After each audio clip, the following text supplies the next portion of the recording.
ஆயுத பூஜைக்கு ஃபுல்லா கலெக்ஷன் பண்ணி ஒரு மூட்டை பொரியும் ஒரு மூட்டை சாத்துக்குடி தேய்ச்சிட்டோம். எப்போ என்ன இது என்ன இதுனா ஃபுல்லா கலெக்ஷன் பண்ணி தேத்தியாச்சியா வித்திர வேண்டித்தான். செம்ம உஷார் தான் பண்ணியா. அது கிடைக்கட்டும்டா. அந்த குமார் இருக்கிறானா ஒரு 1000 ரூபாய் தரேன்டா, போய் சட்டை பிடிச்சி வாங்கினோடா.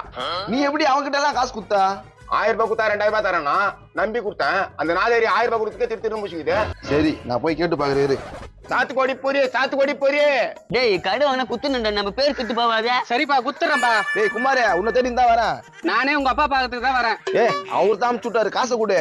அதை கொடுக்கறதுக்கு தான்ப்பா வந்தேன். நானும் எங்க அப்பாவும் ஊருக்கு போறோம். எங்கேயாவது போங்க, காசு வந்துச்சுல்ல. ஒரு மாசம் வர மாட்டோம் அப்பா சொல்றீப்பா. நீங்க ஒரு மாசம் கழிச்சுனா வாங்க, ஒரு வருஷம் கழிச்சுனா வாங்க. என்னண்ணா வந்துச்சு போயா வாடா போலாம். என்னப்பா இவ்வளவு ரேட்டு சொல்ற? வேலை வாசல எப்படி விக்குதே? போமா வாங்கினு போமா. 2 காய் 50 ரூபாவா? என்ன வேலை விக்குதுறாப்பா? ஆயுத பூஜைக்கு கலெக்ஷன் பண்ணி சரஸ்வதி பூஜை விக்கிறானே எங்க அப்பா. டேய் என்னடா கலெக்ஷன் பண்ணி அவங்ககிட்ட? எப்போ நான் போய் காசு கேட்டேன், ஒப்பா பேர் எழுதி வச்சு